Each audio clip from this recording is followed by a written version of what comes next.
Hello, j'espère que tu vas bien. Je te souhaite la bienvenue dans mon podcast intitulé Simple Équilibre. Ensemble, on va parler santé naturelle, nutrition, mindset, gestion du stress, sport, neurosciences et encore plein d'autres choses utiles dans ta santé au quotidien. Moi c'est Alex, explorateur du corps humain, multipassionné, sportif et professionnel de l'accompagnement santé holistique. Si le contenu te plaît, n'oublie pas de t'abonner à la chaîne pour ne rien manquer des prochains épisodes. N'hésite pas à mettre un petit j'aime et un commentaire sous la vidéo, ça m'aide beaucoup. Et puis moi je te dis à bientôt pour un prochain numéro. Ciao! Dans les méandres du temps, l'eau émerge comme le théâtre vibrant où la vie a pris son premier souffle. Plonge avec moi dans cette aventure aquatique et découvre comment la qualité de cette ressource devient un facteur déterminant, influençant notre santé et vitalité à chaque gorgée. Découvre le parcours exceptionnel de Marc-Henri, professeur des universités et docteur habilité, dont les recherches scientifiques ont généré plus de 13 000 citations à travers environ 160 publications. Marc-Henri, ingénieur chimiste depuis 1980 et docteur en sciences, il consacre sa vie à comprendre l'eau sous toutes ses facettes, physiques, chimiques et biologiques. Dans ce podcast captivant, plongeons ensemble dans le monde fascinant de l'eau, explore son rôle crucial pour la santé, apprends quel type d'eau privilégier au quotidien et laisse-toi entraîner dans des discussions profondes sur la physique quantique, la médecine chimique et l'intégration de ces concepts dans notre compréhension globale de l'humain. Ne manque pas surtout cette opportunité unique d'en apprendre plus sur l'eau avec les perspectives du professeur Marc-Henri. Alors accroche-toi pour les premières 15 minutes, la discussion peut sembler complexe mais ça pose les bases et ça vaut le coup car tu vas apprendre plein de choses utiles dans ton quotidien par la suite. Je te souhaite une belle écoute. Bonjour professeur Marc-Henri, comment ça va ? On va bien, merci. Et tu as passé quand même une bonne partie de ta vie à étudier l'eau. Et c'est pourquoi tu es là ici parmi nous pour on va discuter de l'eau et de cette fameuse molécule H2O qui est passionnante. Et voilà, moi j'ai eu l'occasion de t'avoir en séminaire du coup durant plusieurs jours. Et je suis ressorti de là, vraiment époustouflé parce que je m'attendais pas à découvrir autant de secrets sur l'eau. Et c'est pour ça qu'on va en parler ensemble.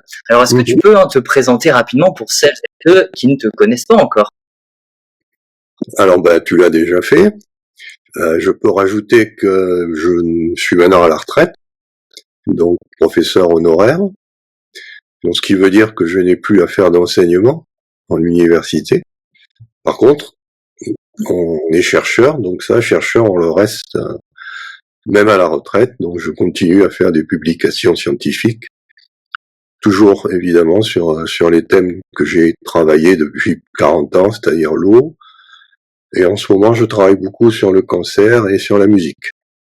Donc voilà. Sinon, je suis relativement disponible pour faire des choses grand public. Par exemple, avant j'enseignais en université, maintenant j'interviens dans les écoles primaires pour parler de l'eau. Parce qu'il faut quand même savoir que nos jeunes, les petits-enfants qui sont à l'école, plus ils entendront parler tôt de cette substance, mieux ça sera pour notre avenir. Donc, je fais un effort pour aller dans les écoles primaires et parler de cette substance magique qu'est l'eau. Voilà, et puis surtout, je fais en ce moment j'ai développé ce qu'on appelle le diapason de l'eau, qui est donc une fréquence qui est de 429,62 Hz, que je recommande à tous les musiciens qui veulent changer leur musique, la rendre beaucoup plus compatible avec ce qu'est un être humain. Et c'est pas un gros travail de passer de 440 Hz, qui est le diapason commercial, à 429,62, qui est le diapason de la molécule d'eau. Et dernière chose, la molécule d'eau, c'est quelque chose qui est très bien. H2O, on dit, mais ce n'est pas ça, l'eau. L'eau, c'est beaucoup plus qu'une molécule d'eau. Donc là, il y a aussi quelque chose à bien comprendre. c'est que si dans votre tête, l'eau se réduit à une formule aussi simple que H2O, évidemment, il y a peu de chances que vous compreniez comment elle fonctionne. J'en profite pour rebondir. C'est quoi l'eau alors? C'est une matière. En plus, c'est une matière qui est dans la tradition, dans la philosophie, depuis les tout débuts que l'être humain a pensé. On sait très bien qu'il y a les 5 éléments, qui sont donc l'eau, la terre, l'air, le feu et l'éther. Donc on voit que si de la plus haute antiquité, l'eau était déjà un élément, c'est une substance qui avait tout de suite été identifiée comme intéressante. Par rapport au feu, elle a l'avantage de couler, alors que le feu, lui, se propage. La terre, elle est trop immobile, l'air, c'est très difficile de le saisir. Quant à l'éther, il est invisible. Donc, si on veut quelque chose qui bouge, que l'on peut tenir dans les mains, qui vous crame pas et qui est visible, eh bien, évidemment, c'est l'eau et a toutes ses qualités. Et c'est la raison pour laquelle on est toujours un peu, à condition d'avoir l'esprit un peu ouvert, on est toujours un peu fasciné par l'eau. Si quelqu'un n'est pas fasciné par l'eau, c'est que quelque part, il lui manque quelque chose dans la tête. Il y a une case qui manque, parce que normalement, tout être humain normalement constitué est sensible à cette substance. La définition donc scientifique, donc jusqu'au XVIIIe siècle, l'eau a été une substance, qu'on appelait un élément, c'est-à-dire que c'était considéré comme quelque chose de non qu'on ne pouvait pas décomposer. C'est ce que veut dire le terme élément. Élémentaire, ça veut dire qui est tel qu'il est et qu'on ne peut pas couper. À partir du XVIIIe siècle, avec le travail sur le courant électrique, la pile de Volta, on a réussi à casser l'eau. On va faire ce qu'on appelle une électrolyse et on a découvert que l'eau n'était pas un élément. C'est-à-dire qu'on pouvait la casser en 2 autres substances, d'un côté en 2 gaz en fait, le premier étant l'hydrogène, le deuxième étant l'oxygène. Et comme on dégage 2 volumes d'hydrogène pour 1 volume d'oxygène, quand on casse l'eau, eh ben on en déduit la formule H2O.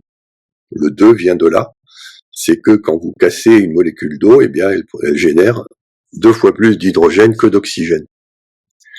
Alors, c'est à partir de ce moment-là que l'eau est devenue H2O. Avec des tas de problèmes. C'est que si vous dites l'eau c'est H2O, on connaît très bien la masse molaire de l'hydrogène, c'est 1 gramme par mol. La masse molaire de l'oxygène, c'est 16 grammes par mol. Ce qui fait 18 grammes pour 1 mol d'eau. Je rappelle que la mol, c'est 6,02 10 puissance 23 molécules d'eau. C'est-à-dire, on a besoin de ce chiffre pour comprendre l'eau à notre échelle.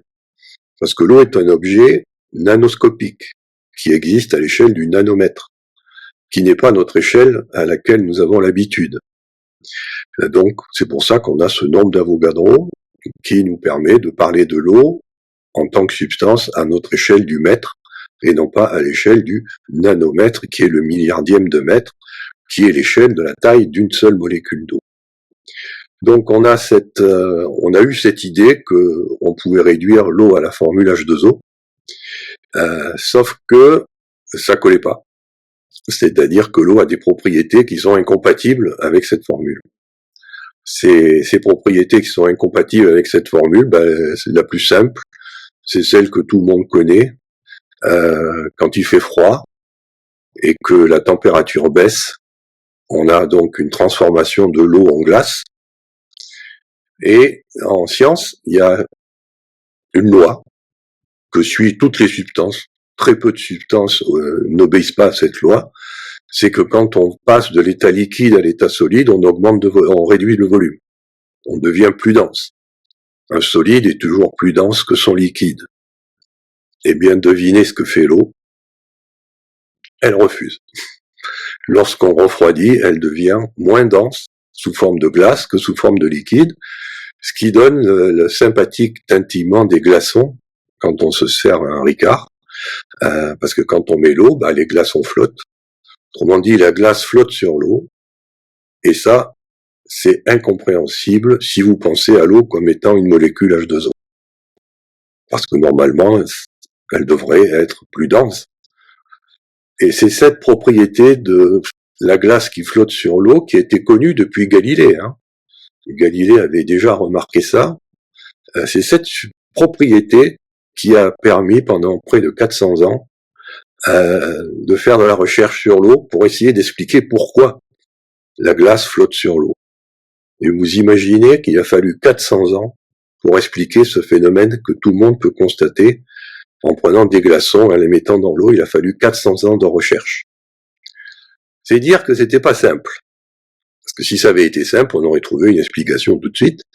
S'il a fallu 400 ans, c'est que l'explication était pas évidente. Et en fait, on a la solution aujourd'hui. Il fallait attendre qu'on développe une science qui s'appelle la physique quantique. Jusqu'à la fin du 19e siècle, on pensait avoir tout compris avec ce qu'on appelle les lois de Newton de la mécanique et les lois de Maxwell, des équations de Maxwell pour l'électromagnétisme. C'est ce qu'on appelle couramment la physique classique. Et cette physique, c'est elle qui a permis la révolution du 19e siècle, la révolution industrielle, sur laquelle nous vivons encore. Nous vivons encore sur cette révolution du 19e siècle. Les machines nous permettent de nous simplifier la vie. On sait très bien que nous, les êtres humains, on allait entre 1,60 m et 2 mètres pour quelques dizaines de kilos. Et avec ça, on n'a pas la force suffisante pour déplacer des montagnes. Ben si, avec des machines, on peut déplacer des montagnes, on peut les creuser, on peut faire beaucoup de choses qu'on ne peut pas faire si on n'avait pas ces machines. Et toutes ces machines sont basées sur la physique du 19e siècle. Et cette physique du 19e siècle était triomphante, c'est-à-dire elle pensait avoir tout compris. Et c'est là où justement, quand on lui a posé la question, si vous avez tout compris, pourquoi la glace flotte sur l'eau? Question idiote, auquel il n'y avait pas de réponse. Alors, qu'est-ce qui a débloqué la situation? C'est la découverte de ce qu'on appelle la structure atomique. C'est-à-dire que quand on dit que l'eau a pour formule H2O, on suppose qu'il est formé de deux éléments, l'hydrogène et l'oxygène, qui sont donc on ne peut pas couper en petits morceaux. En fait, si. On peut couper l'hydrogène en petits morceaux, enfin l'hydrogène non, mais l'oxygène oui. On peut le découper en 8 protons et 8 neutrons, ce qu'on appelle le noyau atomique. Et on a découvert, au début du XXe siècle, que ce noyau atomique était chargé positivement. Bon, rien de bien particulier. Et que l'atome devant être un édifice neutre, il fallait que la charge totale de l'atome soit neutre, ce qui veut dire que s'il y avait 8 charges positives dans un atome d'oxygène, il devait aussi y avoir 8 charges négatives. On les a identifiées, ce sont ce qu'on appelle les électrons.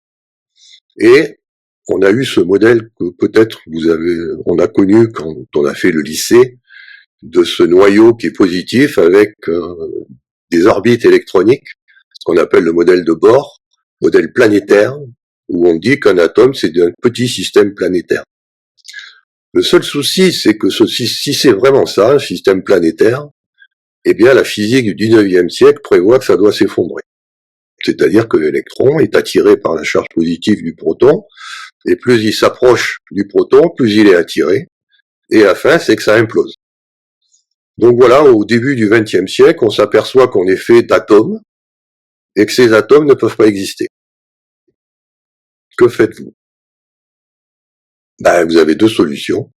Soit vous dites que on arrête la science, on s'est trompé, on fait de la philosophie, on va faire de l'art, on va faire autre chose. Soit vous voulez continuer à faire de la science, et à ce moment-là, il faut expliquer pourquoi l'électron, qui est négatif, n'est pas attiré par un proton qui est positif, et reste à 1 nanomètre, 1 milliardième de mètre du noyau. Et c'est là où intervient la physique quantique. On va découvrir donc cette science qui va permettre de redonner de la stabilité à l'atome. Donc l'atome qui devait être instable au 19e siècle redevient stable au 20e.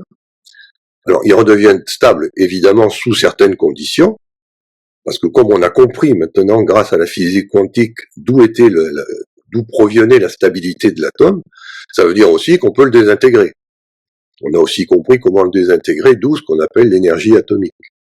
c'est une autre des conséquences de la découverte de la physique quantique, c'est qu'on a découvert cette énergie colossale qui réside dans la matière, qu'on appelle l'énergie atomique, lorsqu'on casse le noyau en petits morceaux. Et c'est vrai que ouais, la physique quantique, ça a été quand même une sacrée découverte. Vous expérimentez en science et vous faites des découvertes. Là, ce n'était pas une découverte, c'était une nécessité. Parce que si on n'avait pas eu la physique quantique, on ne devrait pas exister, nous, en tant qu'êtres vivants. Donc, c'était une nécessité de faire une découverte. Donc, c'est pour ça que c'est pas vraiment une découverte, c'est plutôt une recherche. Comment expliquer qu'on existe alors que la physique qu'on avait sous la main nous refusait d'exister? Souvent, on entend, la phrase, l'eau est utile par ce qu'elle emporte et non par ce qu'elle apporte. Est-ce que tu pourrais un petit peu nous expliquer tout ça? Et voilà, nous montrer un petit peu que, par exemple, des eaux riches en magnésium, eh bien, ça ne sert à rien. C'est pas que ça sert à rien, mais bon, c'est vrai que on va pas prendre, c'est pas parce que vous buvez une eau qui contient du magnésium que vous allez avoir du magnésium. Parce qu'il faut encore l'absorber. Ça, c'est tout le problème. Donc, oui, alors, ça amène à la question de base. On va dire, prenez un miroir et regardez-vous dans la glace. Qu'est-ce que vous voyez? Ben, vous voyez quelque chose qui est de la matière. On voit bien que vous êtes fait de matière, puisque vous voyez votre reflet dans la glace, c'est-à-dire que votre corps reflète la lumière et vous donne donc l'aspect que vous avez, mais vous n'avez pas l'impression de contempler de l'eau. Si on fait, il y a une expérience, alors je vous déconseille de la faire, mais elle est faite quand quelqu'un meurt. On peut le faire. Vous prenez quelqu'un qui vient de mourir et vous le passez dans ce qu'on appelle le four crématoire. C'est-à-dire que vous portez son corps à très haute température et vous regardez ce qui se dégage. Parce que quand vous chauffez, la matière se décompose et vous regardez ce qui se dégage et ce qui reste. Alors, je pense que vous savez tous ce qui se passe quand on incinère un corps humain. On récupère des cendres. C'est-à-dire, on récupère un petit tas de poudre qu'on met dans une urne et qu'après on peut vénérer ou balancer dans l'air, la disperser, ça dépend de ce qu'on veut faire. Mais surtout, si on regarde ce qui s'est enlevé, ce qui est parti, c'est de l'eau. Et quand vous calculez la masse d'eau qui est partie par rapport à la masse de cendre qui est restée, vous voyez que on est fait à peu près à 70% d'eau en masse. Mais c'est là où intervient ce que je disais tout à l'heure. C'est que la connaissance aujourd'hui qu'on a, c'est ne pas s'en rester à la masse. Il faut aller jusqu'à ce qu'on appelle l'atome, c'est-à-dire le nombre de molécules qui vous constituent. Et quand on va à cela, qu'on convertit cette masse en nombre de molécules, on obtient ce chiffre de 96% de molécules d'eau pour une dame et 97% de molécules d'eau pour un monsieur. On n'est pas égaux. Et ça, j'insiste assez fortement là-dessus parce que aujourd'hui, nous vivons une drôle d'époque. Il y a des gens qui pensent que par la chirurgie, ils peuvent changer de sexe. Moi, je dis non. Ce que vous pouvez changer, c'est votre apparence. Mais vous ne pouvez pas changer de sexe. Une femme aura toujours 96% d'eau et un homme 97%, quelle que soit la mutilation que vous faites au corps. Donc, ça, il faut en avoir conscience. La nature a fait des hommes et des femmes, et si on est né homme, on restera homme jusqu'à sa mort. Si on est femme, on restera femme jusqu'à sa mort. Ce n'est pas la chirurgie qui changera le métabolisme. Mais en aucun cas, vous pourrez changer la manière dont vous gérez votre eau corporelle, qui est 96 chez une femme et 97 chez un homme. Alors évidemment, c'est aussi lié à ce qu'on appelle l'ADN. C'est les chromosomes qui définissent ce métabolisme. Donc on peut aussi aller à cette échelle, mais on n'a pas besoin. Moi, je préfère rester à l'échelle de l'eau. C'est beaucoup plus simple. Et c'est là où, quand on réalise si on compte dans notre corps les molécules, il faut compter jusqu'à 97 ou 96 pour trouver quelque chose qui n'est pas de l'eau. C'est là où on réfléchit. On se dit, mais alors, quand je bois, on comprend que boire, c'est vital. Parce qu'on sait très bien qu'on perd de l'eau par la transpiration, par les urines, par la respiration aussi. Il y a de la vapeur d'eau, il suffit de souffler sur une vitre quand il fait froid pour bien voir qu'il y a de l'eau que vous enlevez. Et donc, il est évident que si vous voulez pas vous déshydrater, il va falloir boire. Parce que vous n'arrêtez pas, en tant qu'être vivant, de perdre de l'eau. Mais ce qui est aussi important, c'est que cette perte d'eau, elle vous permet aussi, l'eau, quand vous la buvez, elle vous permet de vous réhydrater et de nettoyer. Et là encore, on va regarder ce que font les ménagères. Quand vous voulez nettoyer quelque chose qui est sale, est-ce que vous prenez de l'eau sale?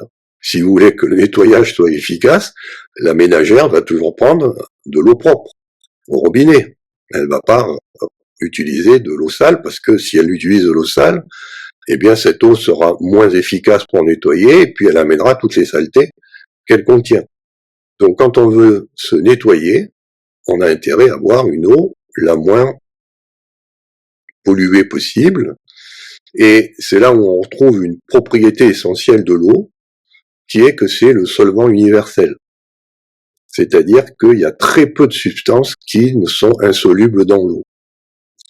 Même quand on a des substances très insolubles, comme par exemple l'huile, on sait que l'huile et l'eau ne se mélangent pas, qu'elles sont insolubles, eh bien il y a toujours un petit peu d'huile qui arrive quand même à passer dans l'eau.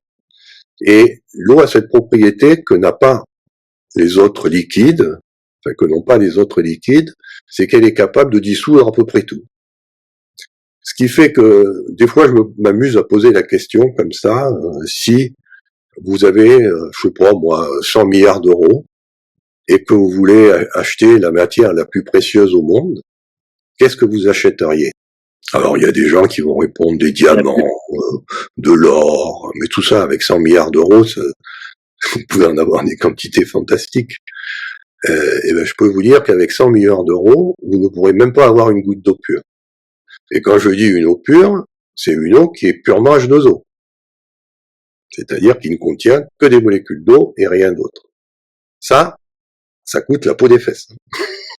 Parce que pourquoi? Parce que si on veut avoir ça sous forme liquide, il va falloir un récipient.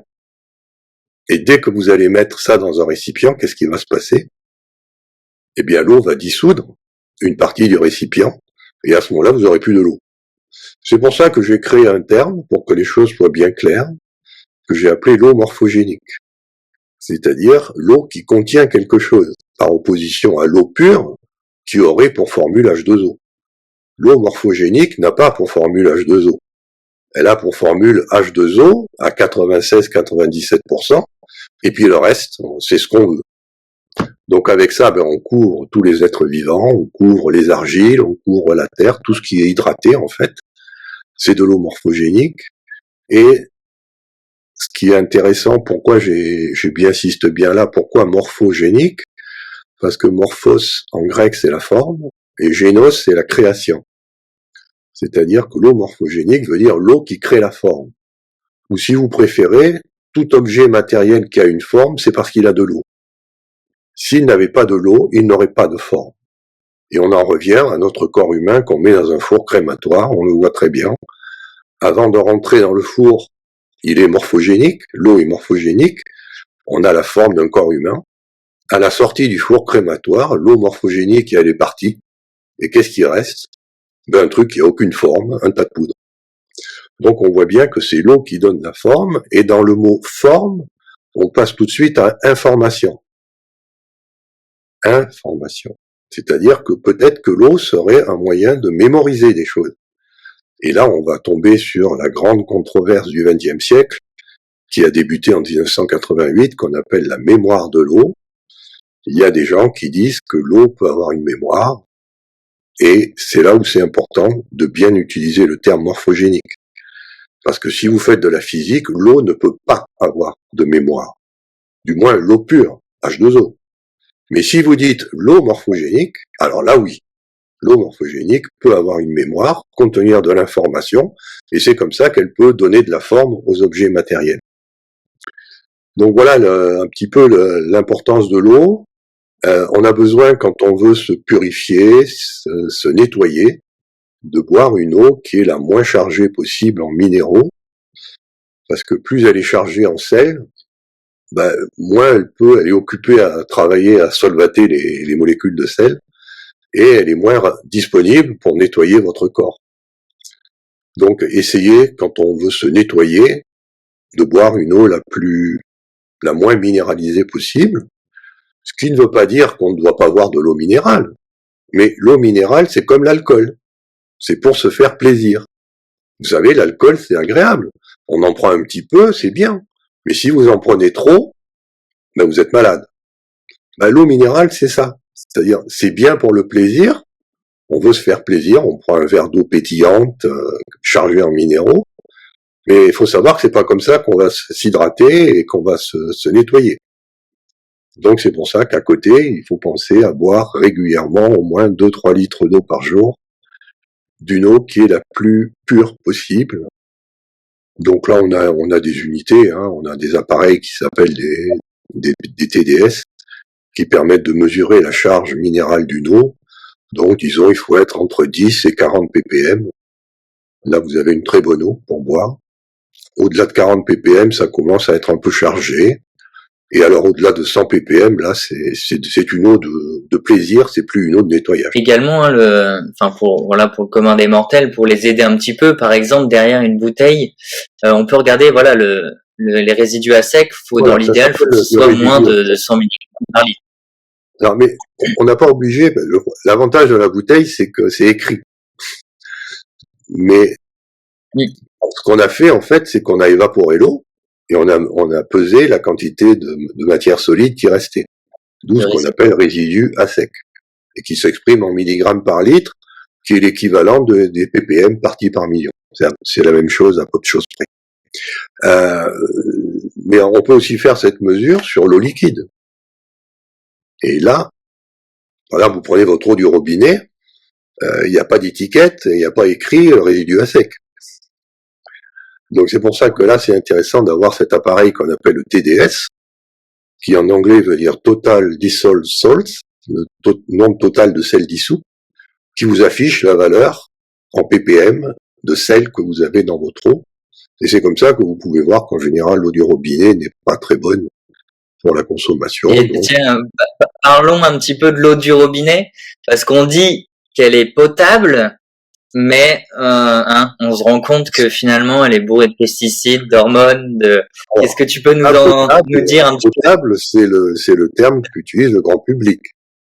Il faut savoir qu'il y a un terme technique qui s'appelle EDCH. Donc EDCH, c'est 4 lettres, et ça veut dire eau destinée à la consommation humaine. Voilà, donc l'eau du robinet est une EDCH. Les eaux en bouteille sont des EDCH, des eaux destinées à la consommation humaine. Alors, qu'est-ce que ça veut dire? Ça veut dire que comme c'est destiné à être absorbé par un corps humain, on est censé faire attention. Et c'est là où on a bien vu le problème depuis 3 ans. Il y a ce qu'on appelle des normes. C'est-à-dire qu'il y a des gens qui décrètent que pour que une eau soit EDCH, il faut qu'elle satisfasse à des critères de qualité et on définit des normes. Mais là, je pense que vous avez bien vu, en fait, tout le monde a bien vu ce qui s'est passé depuis 3 ans. On a défini des normes pour des choses qui vous rendent malade. Hein? Quand on voit la gestion de cette maladie qu'a été le Covid-19, et tout ce qui est en train de se passer, ce qu'on nous a fait, on a menacé des gens de perdre leur emploi s'ils se faisaient pas vacciner, c'est parce qu'on avait des normes. Et qui c'est qui fait les normes? Ce sont les industriels. Donc c'est pour ça que il faut faire un petit peu attention avec les normes, c'est que qui les définit. Alors, si c'est l'Académie de médecine qui n'a aucun moyen, eh bien en général, c'est pas elle qui va les définir. Par contre, les industriels qui fournissent de l'eau au robinet, eux, ils ont la puissance financière pour définir quelles sont les normes. Et ils vont mettre des normes qui, évidemment, ne gênent pas leur business. C'est-à-dire qu'il faut vendre l'eau. Et donc, on prend des normes pour être sûr qu'on vende son eau. Et puis, si on peut, par la même occasion, faire des normes telles que l'eau du concurrent soit non potable, eh ben, c'est aussi bien aussi. Comme ça, on est sûr d'avoir ce qu'on appelle un monopole. Donc, c'est pour ça qu'il faut faire un petit peu attention avec l'eau du robinet, parce que c'est une eau qui est déclarée potable, et devrait y avoir des instances médicales qui se penchent là-dessus pour vérifier que les normes qui viennent des industriels correspondent à quelque chose qui est sérieux sur le plan médical et biologique. Et c'est là où on a vu que avant 2019, on pouvait être naïf et penser que les médecins avaient ce pouvoir de regard. Aujourd'hui, depuis 2019, on sait que même des médecins peuvent se tromper. En plus, quand on sait que même un médecin ne sait pas la quantité d'eau qu'il y a dans un corps humain, un médecin ne s'intéresse qu'à 2-3% de ce qui constitue un corps humain, puisqu'il ne sait pas que tout le reste c'est de l'eau, on peut avoir des doutes sur la qualité de l'eau potable au robinet. Et d'ailleurs, c'est un mystère pour personne, hein. Il suffit de mettre le nez sur l'eau. Et puis bon, indépendamment des sels dissous qui n'a pas d'odeur, par contre, on voit que l'eau du robinet, très souvent, a une odeur caractéristique d'une molécule qui s'appelle le chlore, et qu'on met volontairement dans l'eau du robinet pour qu'il n'y ait pas de ce qu'on appelle de bactéries, de développement bactérien, parce que les bactéries, les êtres unicellulaires n'aiment pas le chlore, ça les tue. Et donc on chlore l'eau. Mais si vous réfléchissez un petit peu, si la molécule de chlore arrive à tuer une bactérie qui est un être unicellulaire, elle peut aussi tuer une cellule de votre corps. Parce que au niveau cellulaire, il n'y a pas de différence entre une cellule humaine et une bactérie. Il y a de l'eau, il y a des ions, il y a des protéines, il y a de l'ADN. Et donc, si vous mettez du chlore pour tuer des bactéries, vous pouvez aussi faire des dégâts à vos cellules. Donc c'est pour ça que moi je suis un peu méfiant avec l'eau du robinet, parce que je sais ce que c'est qu'une cellule, je sais ce que c'est que le chlore, je suis chimiste, vous l'avez rappelé, et donc j'ai pas envie de m'empoisonner. Donc c'est pour ça qu'on a ces fameux pichets, ces carafes filtrantes, avec des filtres à charbon actif qui permettent d'enlever le chlore de l'eau du robinet. Et à ce moment-là, c'est déjà une bonne chose de faire ça.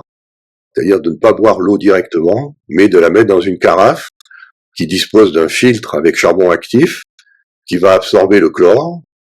Et donc, quand on va boire l'eau de la carafe, on n'aura plus le chlore. C'est déjà bien. Par contre, il va rester tous les minéraux. Ça les enlève pas. Donc c'est là où il faut soit distiller, mais ça va coûter très cher parce que il faut passer un courant électrique et que la molécule d'eau est une molécule qui est très stable, donc elle se laissera pas facilement évaporer. Ou alors, moi c'est la solution que je préconise, c'est une technique qui s'appelle l'osmose inverse, c'est-à-dire qu'on fait passer, nous dans nos cellules, on a des protéines qui s'appellent les aquaporines, et c'est ces aquaporines qui nous donnent une eau très pure. Parce que dans une aquaporine, les molécules d'eau ne peuvent passer qu'une à une. C'est-à-dire vous avez une file de molécules d'eau et il n'y a pas moyen que deux molécules passent en même temps, ou qu'un ion passe, il n'y a que de l'eau qui passe. Eh bien, l'osmose inverse, c'est pareil. Elle est sur le même principe. On a une membrane qui ne laisse passer que l'eau. D'où on recueille une eau extrêmement pure en sortie d'osmoseur, débarrassée de tout ce qui l'a gêné. On a évidemment mis un filtre à charbon actif pour d'abord retirer le chlore, parce que le chlore attaque les membranes. Donc il est important de bien retirer le chlore avant. Et ensuite, le seul problème qu'on a, c'est que l'eau est trop propre. Elle est trop agressive si on la boit. Donc c'est pour ça que moi je recommande de la reminéraliser avec une eau de mer de Quinton qu'on peut acheter en boutique diététique. Et là, on remet des minéraux, mais l'intérêt de l'eau de mer de Quinton par rapport à des minéraux en poudre, c'est que c'est une eau qui a transité par un être vivant qui s'appelle le phytoplancton dans la mer. Et donc les ions sont chélatés par ce phytoplancton et chélatés les ions. Ce qui fait que ces ions qu'on met de très petites quantités, on met juste une goutte ou deux gouttes, ça permet aussi de les absorber très facilement. Donc voilà, une procédure standard que je recommande à tout le monde. Osmose inverse suivie d'une légère reminéralisation par eau de mer de Quinton. Éventuellement, vous pouvez rajouter un petit mouvement tourbillonnant, qu'on appelle un vortex. Et à ce moment-là, vous avez une eau qui est agréable à boire, qui vous nettoie et qui vous amène parfois même quelques minéraux dont vous pouvez avoir besoin. Et ça, c'est vraiment le top, hein, l'osmose inverse, et avec une redynamisation. Ça, c'est Voilà, Voilà. le Il faut must bien du faire, must. faut pas Et oublier de redynamiser derrière. j'en profite justement pour rebondir sur le plasma marin, parce que moi je suis un grand fan et partisan du plasma marin. J'en prends voilà tous les matins et j'adore ça. Est-ce que tu pourrais justement nous en parler? Et c'est vrai que voilà, il y a un totem justement de minéraux dans ce plasma marin Voilà. et c'est vrai que ça permet de réinformer aussi notre corps. Alors, Et voilà, est-ce que tu peux nous en dire un petit peu plus là-dessus? voilà, on a appelé ça plasma marin parce qu'avant, on pouvait injecter cette eau de mer. On prenait de l'eau de mer très propre dans un vortex, on la diluait pour la ramener à l'isotonie de notre sang et ensuite on pouvait injecter cette eau dans notre sang directement. C'était le procédé qu'on appelle René Quinton. Euh, et comme toute chose qu'on injecte de manière intraveineuse, il y a beaucoup de gens qui ont tiqué sur ça en disant c'est pas très sûr. Oui, c'est interdit maintenant, l'hydrotomie Et maintenant, c'est même interdit d'ailleurs. On a interdit ces pratiques, alors que c'était des moyens extrêmement efficaces de soigner certaines pathologies. Donc c'est pour ça qu'il y avait ce terme plasma, parce qu'on injectait ça dans le plasma sanguin. Et aujourd'hui, si on veut pas être embêté, il vaut mieux dire eau de mer, comme ça. Ouais, on sait. Ou eau de Quinton. Eau de mer. C'est possible. Voilà. Et il faut pas oublier de rajouter de Quinton. Alors qu'est-ce que c'est que l'eau de mer de Quinton? C'est-à-dire que c'est de l'eau de mer qu'on a prélevée suivant un protocole qui a été établi par René Quinton, qui était un médecin qui avait trouvé ça pour soigner les gens. Le protocole est très strict, c'est-à-dire que c'est pas de l'eau de mer que vous prenez à la plage. Hein. Vous devez aller en pleine mer, dans un vortex tourbillonnaire de phytoplancton. Il y a des vortex de plancton où les animaux, les poissons viennent se nourrir. Donc on recherche alors ces vortex. Si vous regardez des photos de satellites de mer, quand la mer est calme, vous les voyez sous la forme de ces nuées blanches qu'on voit dans l'eau. Ça, c'est les planctons qui est là. Donc on met le bateau au-dessus d'un vortex planctonique et on prélève l'eau au centre du vortex, directement au centre du vortex, et pas ailleurs. Donc ça, c'est le protocole René Quinton. Et il faut, si on veut avoir les qualités de l'eau de mer Quinton, il est impératif d'être sûr que ce protocole a été respecté. C'est pour ça qu'il faut bien, quand vous achetez l'eau de mer, vérifier qu'elle est prélevée suivant le protocole de René Quinton, donc eau de mer de Quinton, et à ce moment-là, vous avez une eau de mer qui évidemment est salée. Il suffit de boire la tasse pour comprendre que l'eau de mer est salée. Mais quel est l'intérêt? Il faut savoir que quand vous regardez comment la vie est apparue sur Terre, on sait que la première cellule est née dans l'eau de mer. Et donc, l'eau de mer, c'est notre mère, en fait. Au niveau cellulaire, donc, la vie, quelle qu'elle soit, que ce soit la vie unicellulaire ou la vie multicellulaire, toute la vie a démarré dans l'eau de mer. C'est-à-dire que cette idée de prendre l'eau de mer et de la rajouter en très petite quantité à son eau de boisson, quelque part, vous reprenez une substance qui est à l'origine de la vie. Donc on peut imaginer que ça ne peut faire que du bien. Et ce qui est intéressant, c'est il y a le totem aussi de minéraux et surtout ils sont biodisponibles pour notre corps. C'est ça aussi. Oui, parce que comme on l'a pris dans c'est vraiment intéressant d'avoir. Le plancton est un être vivant et donc ça veut dire qu'il a déjà filtré l'eau. Et en filtrant l'eau, il a filtré les minéraux et les a chélatés, ce qui fait qu'ils sont ce qu'on appelle biodisponibles. Alors que si vous mettez, par exemple, si vous achetez du sel en pot et que vous mettez le sel dans l'eau, vous aurez le même goût salé, mais les ions ne seront pas biodisponibles. Parce qu'il n'y a pas eu ce traitement par un être vivant. Et j'en profite du coup, vu qu'on parle de l'eau de mer, selon toi, quel est en quoi c'est intéressant de nager, en fait, tout simplement, parce que ça permet de rééquilibrer aussi les fluides à l'intérieur de nous, du point de vue santé. Est-ce que tu peux nous raconter surtout l'eau, en fait, parce que là on a parlé de l'eau du point de vue interne, mais l'utilisation de l'eau du point de vue externe, par exemple nager, qu'est-ce que tu en penses? Point de vue externe déjà, l'eau, ça sert à se laver. Donc la douche, accessoirement. première fonction de l'eau. Sinon, il y a ce qu'on appelle le massage. C'est-à-dire que quand vous êtes dans l'eau et que vous bougez dans l'eau, ben, vous avez un massage forcément de votre corps et un massage qui se fait de façon assez intéressante puisque un massage traditionnel, ben, ça se fait avec 10 doigts. Là, ça se fait avec des millions et des milliards de molécules d'eau. Donc c'est un massage en profondeur et ça peut être effectivement très agréable de nager dans l'eau. Après, ben, il va y avoir le problème de la température de l'eau. Ça peut être une eau qui est très froide, mais là, vous n'allez pas y rester longtemps. Ou une eau qui est plutôt tiède, et là, par contre, vous pourriez y rester beaucoup plus longtemps, parce qu'il ne faut pas oublier que dans l'eau fraîche, en dessous de 4 degrés, vous perdez énormément de chaleur. Et donc, vous consommez de l'énergie. Donc, si vous voulez bénéficier dans des conditions idéales de massage de l'eau, nager, il vaut mieux nager dans une eau qui est pas trop froide. Parce que vous pouvez y rester autant de temps que vous voulez, et puis il n'y a pas cette déperdition. L'idéal, c'est évidemment une eau qui est à la température de votre corps, c'est-à-dire 37 degrés. Parce que si vous êtes dans une eau à 37 degrés, votre corps est à 37 degrés, il n'y a pas d'échange de chaleur. Dès que vous êtes dans une eau qui est plus faible en température, ben, il y a de la chaleur. L'eau vous prend votre chaleur corporelle. Et donc ça peut faire du bien, parce que ça oblige les cellules à travailler, cette chaleur qui est prise. Ça veut dire qu'il y a des cellules qui ont travaillé, et puis on a évacué cette chaleur. Mais comme je l'ai dit, si c'est trop froid, ben, ça peut être aussi pathologique. Donc, à voir. La température idéale, en général 20-25 degrés, c'est bien. Que vous pouvez maigrir en prenant des bains d'eau très froide. Parce que la chaleur, ça veut dire que vous avez consommé du carburant cellulaire, les cellules ont carburé.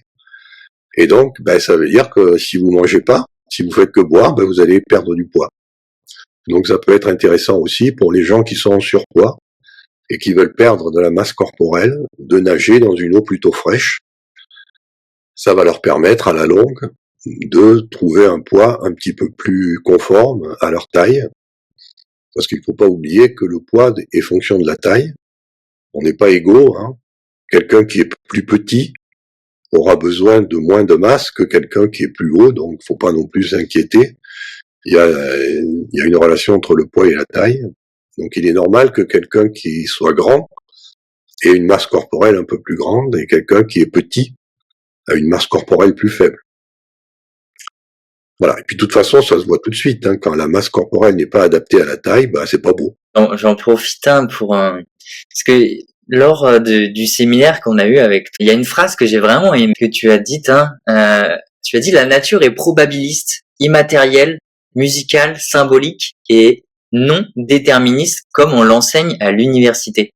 Et justement, c'est pour ça que j'aimerais bien qu'on reparle un petit peu de la physique quantique et que tu nous expliques, alors assez simplement, parce que c'est vrai que ça peut être, et puis on pourrait en fait en parler pendant des heures, mais est-ce que tu pourrais nous expliquer assez simplement qu'est-ce que la physique quantique pour ceux qui écoutent et qui ne connaissent pas du tout, et nous parler justement un petit peu de l'éther aussi et du vide que j'avais trouvé très intéressant.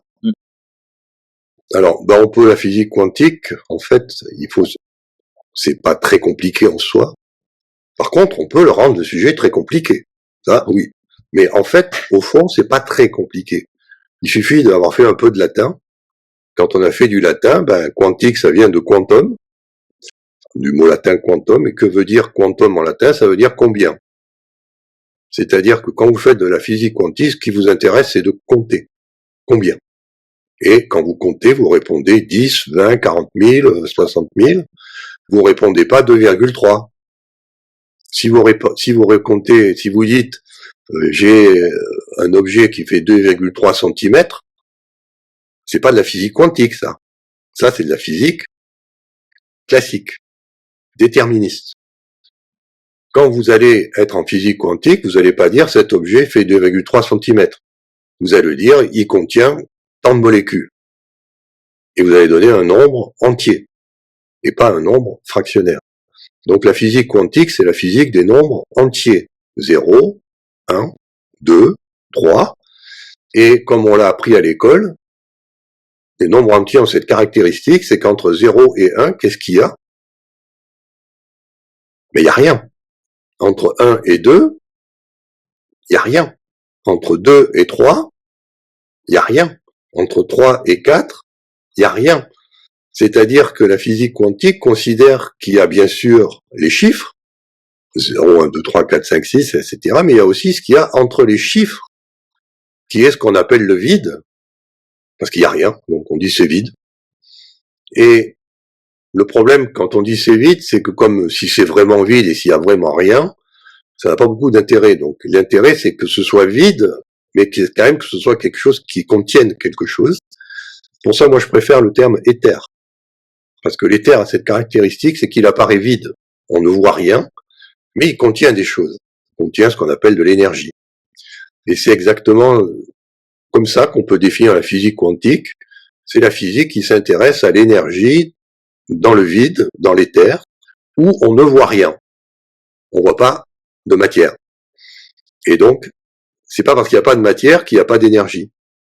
Voilà. Là, quand vous pensez à la matière de cette façon-là, qu'il y a de la matière qu'on voit, et il y a de l'énergie qu'on voit pas, dans ce qu'on appelle l'éther ou le vide, vous avez déjà une approche quantique de la réalité et pas une approche classique.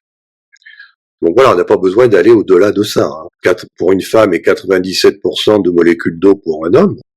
Mais maintenant, si on s'intéresse à la quantité de vide qu'il y a dans une molécule d'eau, et on prend une molécule d'eau, H2O, puis on regarde combien il y a de vide dedans, c'est 99,999999999999999% de vide.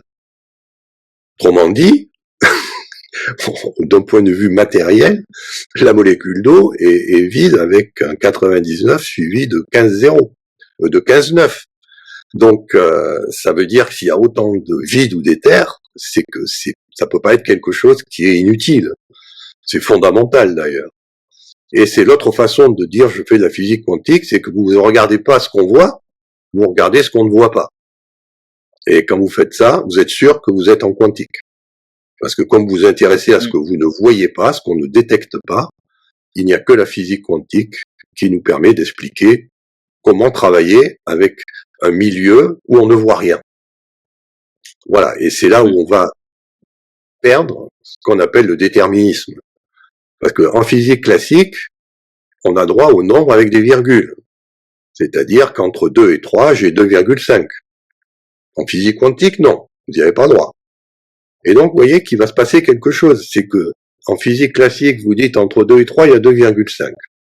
Mais alors, qu'est-ce qu'il y a entre 2 et 2,5? Vous allez dire, il y a 2,25. Et puis, entre 2 et 2,25, il y a 2,125. Vous voyez?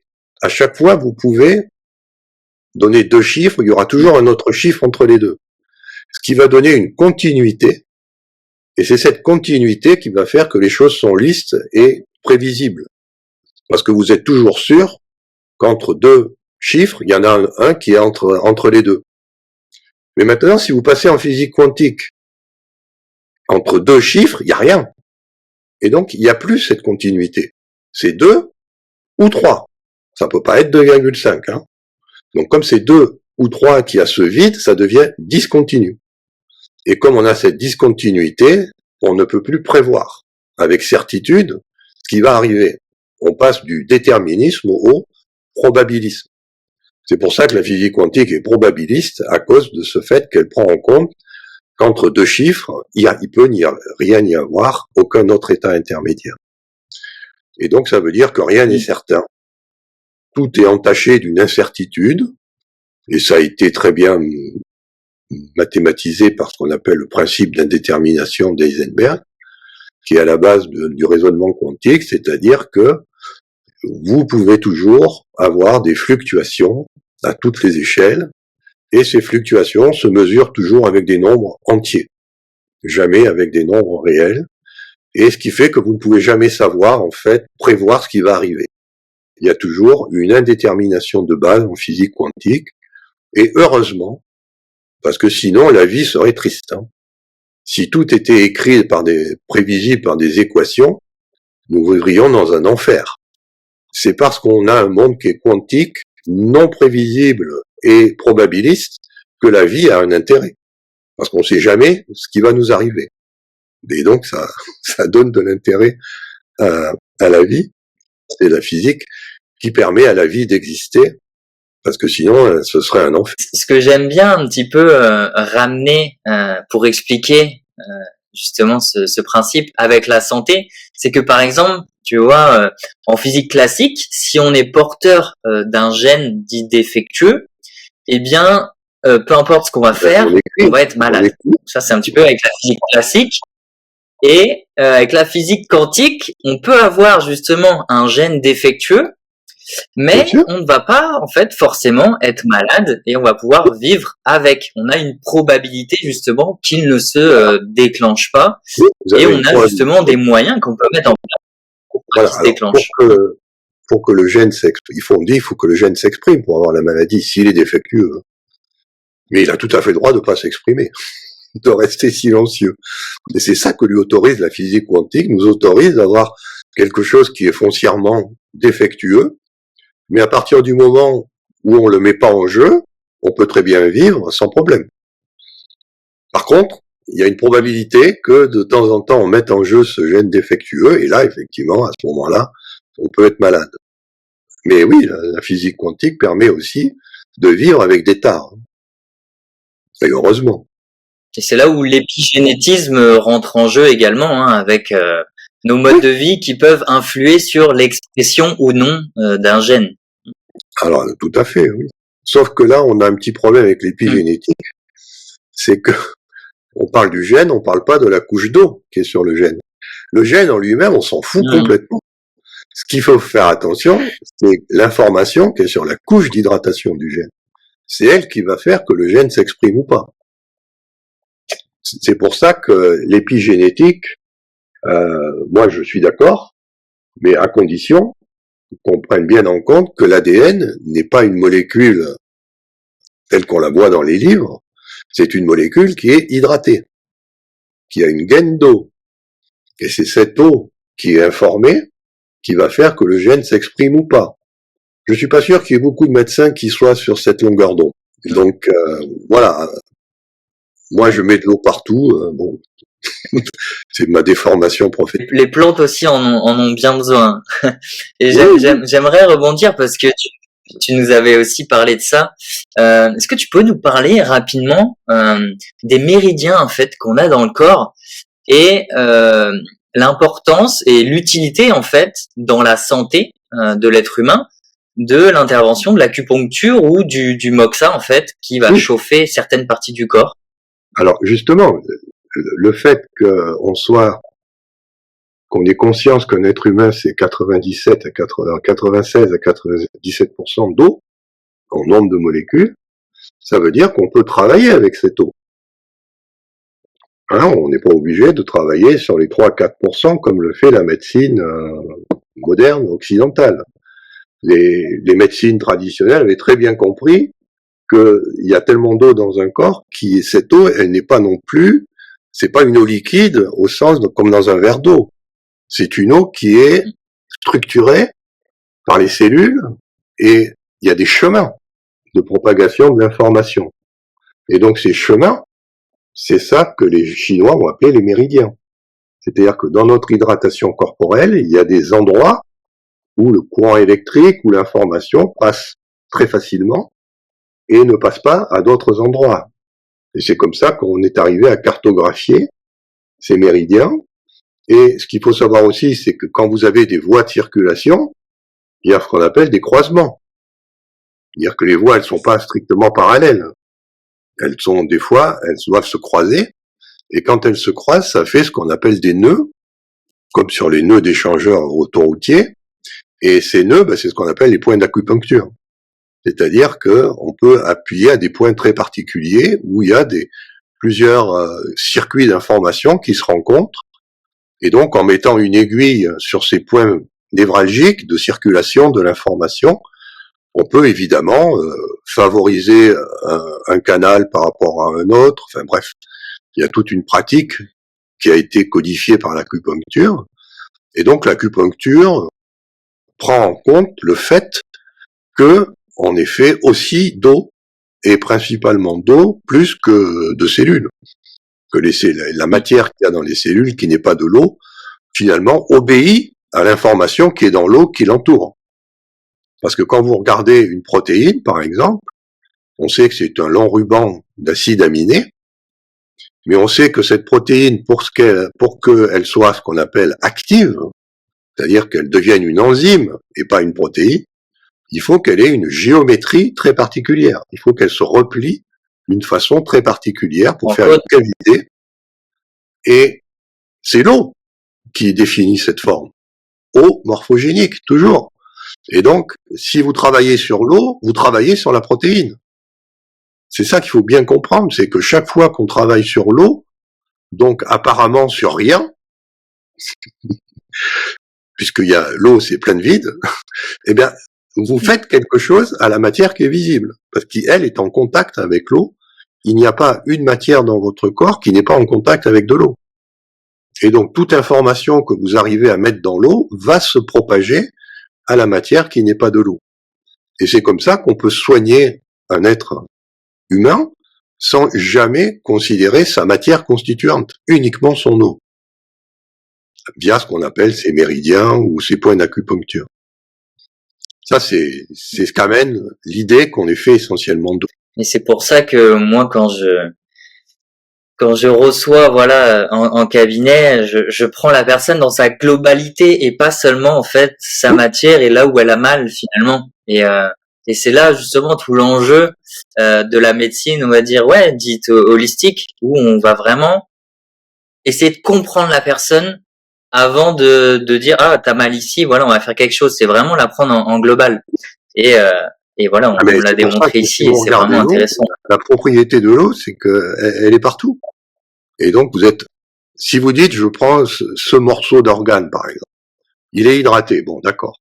Mais cette taux d'hydratation de cet organe est en contact avec l'eau du sang, avec l'eau de tout ce qui est d'autres organes, en contact. Et donc, ça veut dire que si vous propagez, finalement, vous arrivez à considérer le bonhomme dans son ensemble. Vous ne pouvez pas séparer. À cause de l'eau, aucun organe ne peut être séparé d'un autre. Vous êtes obligé de prendre la personne en entier. Et c'est pour ça que tout médecin qui fait l'effort de penser eau, forcément arrive à une médecine dite holistique. Il peut pas faire autrement.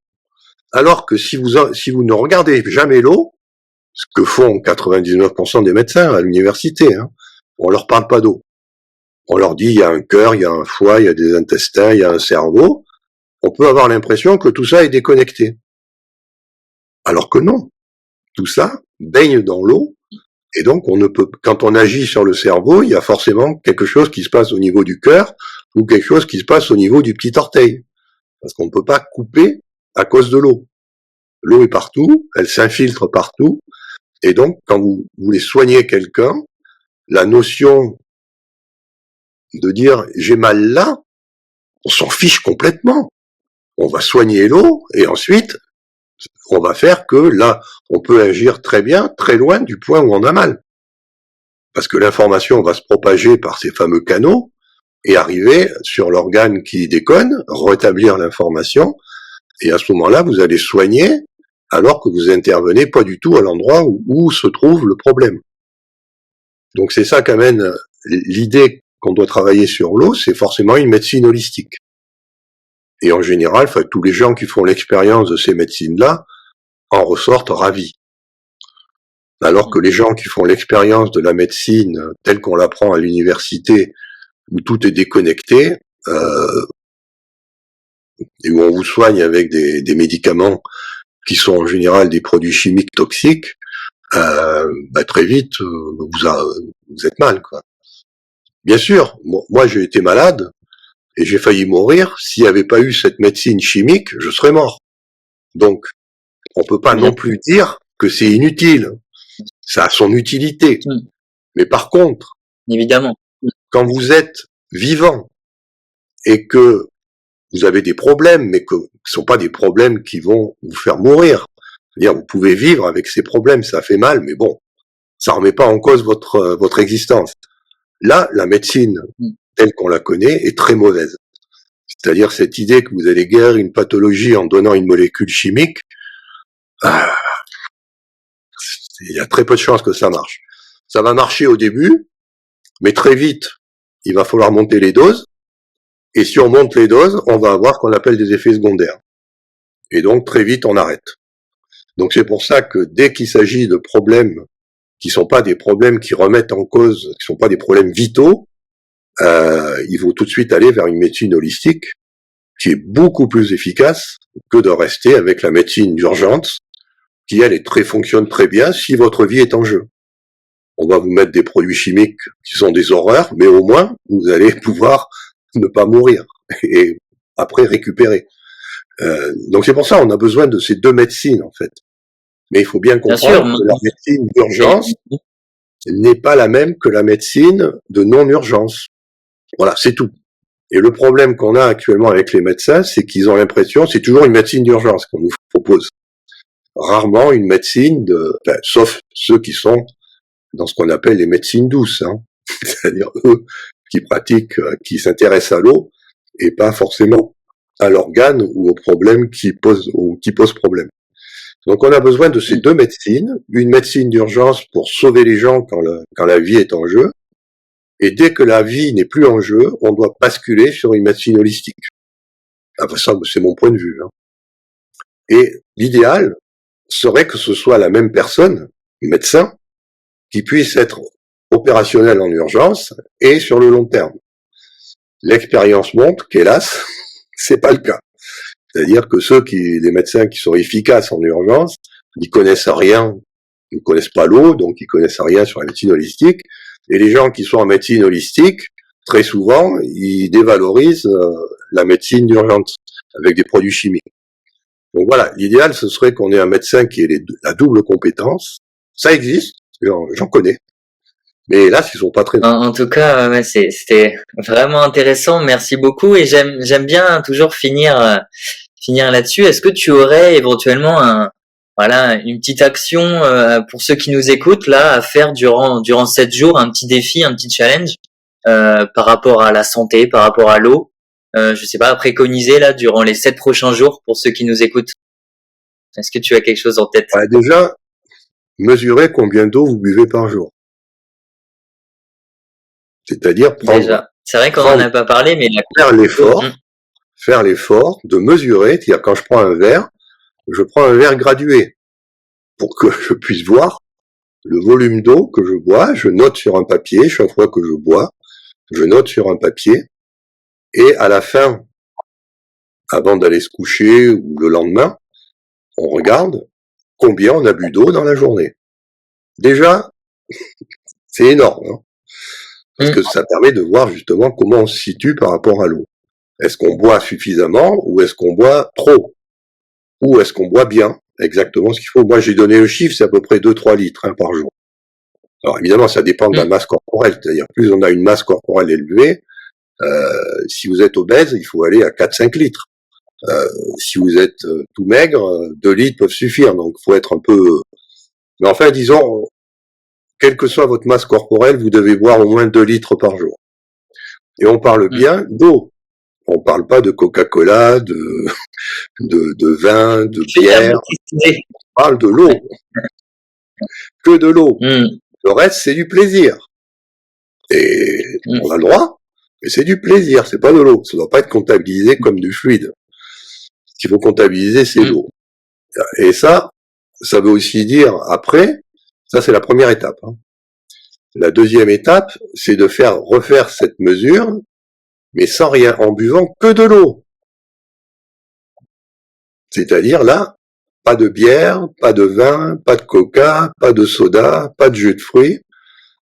Être capable de boire une journée que de l'eau. C'est un défi, hein. Il y a des gens qui vraiment intéressant de mesurer. Très vite, ils vont craquer et ils vont aller chercher la canette de bière, le jus de fruits. Là, on parle bien que de l'eau, y compris au petit déjeuner. Pas de café, pas de thé. Ça, c'est un défi que je propose aux gens. C'est d'essayer, alors, juste sur une journée, hein.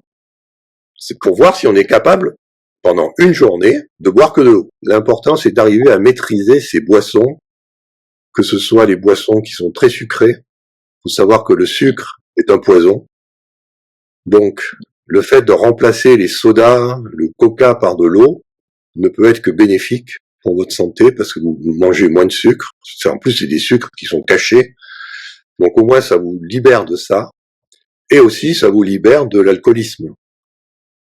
C'est-à-dire que vous remplacez le vin, la bière par de l'eau.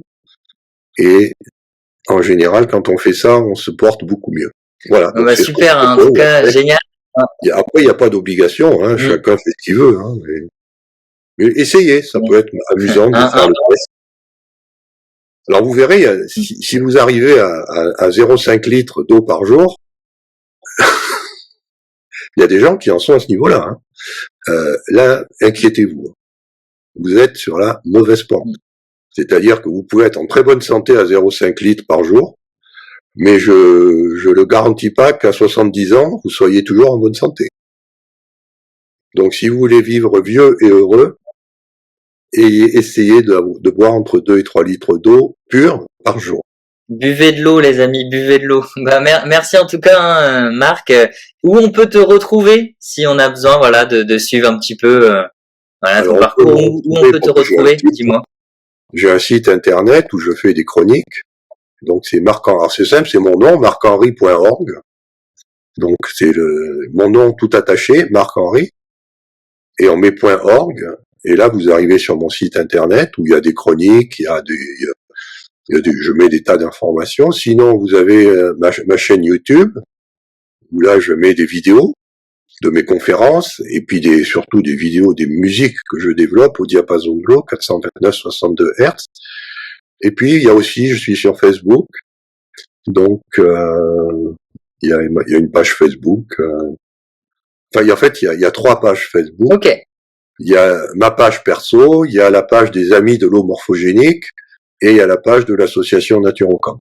En tout cas, merci beaucoup. C'était cet échange. Moi, personnellement, j'ai adoré. C'est toujours passionnant, l'eau. Donc, un énorme merci. Et puis, voilà, d'avoir pris ton temps et de nous partager tout ça. Si le contenu te plaît, n'oublie pas de t'abonner à la chaîne pour ne rien manquer des prochains épisodes. N'hésite pas à mettre un petit j'aime et un commentaire sous la vidéo. Ça m'aide beaucoup. Et puis moi, je te dis à bientôt pour un prochain numéro. Ciao!